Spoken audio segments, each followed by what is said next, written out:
अस्सलाम वालेकुम नाजरीन, मैं हूं फयाज तनोली और आप देख रहे हैं लफ्ज़ डिजिटल। आज का मेरा टॉपिक सीडीए की जानिब से गेस्ट हाउसेस पे लगाए जाने वाली पाबंदी के मुतालिक है। आया ये सही है या गलत है? तो इसके लिए मैं आपको बताता चलूं कि इस्लामाबाद पाकिस्तान का वफाकी दारुल हुकूमत है, जहां रोज़ाना हज़ारों अफराद सरकारी काम, अदालती पेशियों, इलाज मालजे, तालीमी सरगर्मियों, कारोबारी मुलाकातों और सियाहत की गर्ज से आते हैं। इनके आने वालों में एक बड़ी तादाद ऐसे लोगों की भी होती है जो महदूद माली वसाइल रखते हैं और महंगे होटलों में क़याम की इस्ताअत नहीं रखते। ऐसे हालात में गेस्ट हाउसेस आम शहरी के एक अहम सहूलत बन जाते हैं। लेकिन हालिया बरसों में रहायशी इलाकों में काम गेस्ट हाउसेस के ख़िलाफ़ कार्रवाइयों और इनकी बंदिश के अहकामात ने एक नई बहस छेड़ दी है।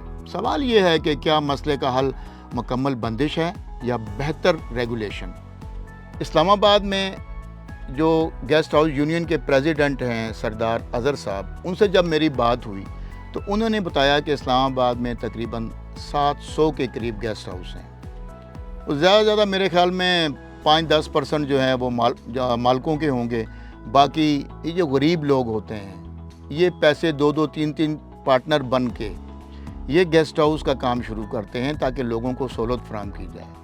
अगर एक गेस्ट हाउस के आप 6 से 7 मुलाजम लगाएं तो भी तकरीबन 4-4.5 हज़ार के करीब मुलाजम बन जाते हैं, और एक घर के अगर 5 अफराद भी लगाएं तो भी तकरीबन 25,000 के करीब जो है लोग मुतासिर हो सकते हैं इस पाबंदी से। सीडीए ने अगर पाबंदी लगानी है तो फिर हर उस कमर्शियल एक्टिविटी पे क्यों नहीं लगाती जो कि रिहायशी एरिया में की जा रही है। चलें मैं आपको इसकी एक मिसाल देता हूँ। नंबर 1 पे आप देखें कि जो चाइनीज़ गेस्ट हाउस हैं, मुख्तलिफ चाइनीज़ लोगों ने कोठियाँ किराए पे लेके अंदर गेस्ट हाउस बनाए हुए हैं। वो चाइनीज़ को सिर्फ एंट्री देते हैं और गैर मुल्कियों को देते हैं, पाकिस्तानी को एंट्री नहीं देते, और उनका कहीं कोई रिकॉर्ड नहीं है। किसी को वो इंफॉर्मेशन नहीं देते, ना वो होटल आई से मुंसलिक है। होटल आई जो ऐप है उससे पता चल जाता है कि कोई भी अगर कोई इश्तहारी बंदा, पुलिस को मतलूब बंदा अगर आया हो तो उससे फ़ौरन पता चल जाता है और पुलिस उसे गिरफ़्तार कर लेती है। इन चाइनीज़ गेस्ट हाउसेस से गवर्नमेंट को कोई फ़ायदा नहीं है, कोई टैक्स नहीं जाता। दूसरी तरफ हम देखते हैं स्कूल एंड कॉलेजेस हैं जो प्राइवेट हैं और बड़ी तादाद में हैं और हर सेक्टर में हैं, तो वो भी तो कमर्शियल एक्टिविटीज़ है ना, क्योंकि स्कूल वाले भी, कॉलेजेस वाले भी तो अर्निंग कर रहे हैं ना पैसों की। लेकिन उसको भी फिर बाहर होना चाहिए, उसको भी सेक्टर में नहीं होना चाहिए। इसके अलावा हम देखते हैं तो बहुत सी जो एम्बेसीज़ हैं जो डिप्लोमेटिक इनक्लेव में नहीं हैं, काफ़ी सारी एम्बेसीज़ बाहर हैं। कल मैं गुज़र रहा था ग्रीस एम्बेसीज़ के बाहर से, तो बाहर बेतहाशा लोगों का पता नहीं वहाँ पे कोई अपॉइंटमेंट्स थी या क्या था। 200-250-300 के लोग ग्रीन बेल्ट पे लोग बैठे हुए थे, रोड पर घूम रहे थे, एक रश बना हुआ था।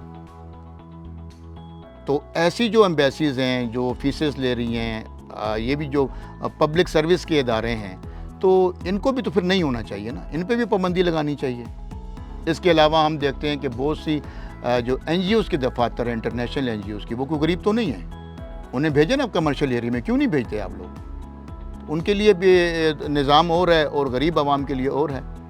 फिर हमने बहुत देखे हैं कि जो पार्लर्स वगैरह हैं, पार्लर्स भी चल रहे हैं, F10 में भी पार्लर्स चल रहे हैं, F11 में भी चल रहे हैं, घरों के अंदर पार्लर चल रहे हैं, कईयों के अंदर मसाज सेंटर भी बने हुए हैं पार्लर्स में। डॉक्टर्स के क्लिनिक हैं, बड़े बड़े नामी ग्रामी डॉक्टर्स हैं, मरगला रोड पर उनके क्लिनिक है, लेकिन उनके लिए कोई कानून नहीं है। चलें उसको भी छोड़ें।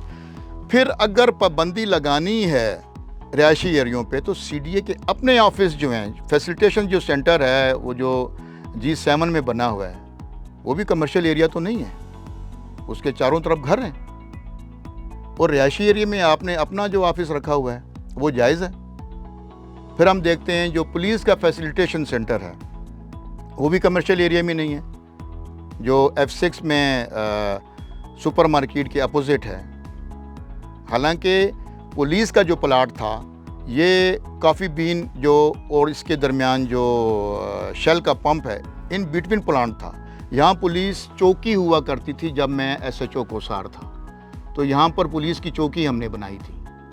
پھر جو اس ٹائم کے آئی جی صاحب تھے انہوں نے سی ڈی اے کے ساتھ ڈیل کر کے یہ کمرشل جگہ دے دی سی ڈی اے کو بیچنے کے لیے، اور پھر گرین بیلٹ میں جا کے سی ڈی اے نے ہمیں جگہ دی پولیس کو، اور وہاں ہم نے آفس بنا لیا۔ چلیں یہ بحث تو ایک الگ ہے، اس پہ تو میں پھر بات کروں گا کہ کس افسران نے کس طرح سی ڈی اے کے ساتھ ڈیل کر کے اور یہ جو چینجنگ کی ہیں یہ کیسے کی ہیں اور کہاں کی ہیں، یہ الگ ٹاپک ہوگا انشاءاللہ۔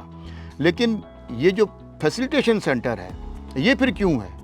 یہاں بھی سارا دن لوگوں کا آنا جانا لگا رہتا ہے۔ فیسیلیٹیشن سینٹر کے اوپر پھر وہ جو ہے پولیس نے کرائے پہ دیا ہوا ہے ڈاکٹرز کو، وہاں کافی سارے ڈاکٹرز بھی بیٹھتے ہیں، تو وہ بھی کمرشل ایکٹیویٹیز ہو رہی ہے۔ اس کے علاوہ ہم جب دیکھتے ہیں سب سے اہم ایشو ہے وہ ہے ایئر بی این بی کا۔ Airbnb American app ہے، اور وہ جو بکنگ کرتے ہیں لوگ اس پہ کافی سارے گھر لگے ہوئے ہیں، اس پہ کافی سارے پلازے لگے ہوئے ہیں، فلیٹس لگے ہوئے ہیں، ان سے پاکستان گورنمنٹ کو کوئی بھی آمدن نہیں ہے، کیونکہ وہ سارا کمیشن امریکن کمپنیز کو جاتا ہے، اور لوگوں کو پتہ بھی نہیں ہوتا، نہ گورنمنٹ کو پتہ ہوتا ہے، نہ وہ کسی ریکارڈ میں آتے ہیں، نہ وہ ہوٹل آئی پہ ہیں۔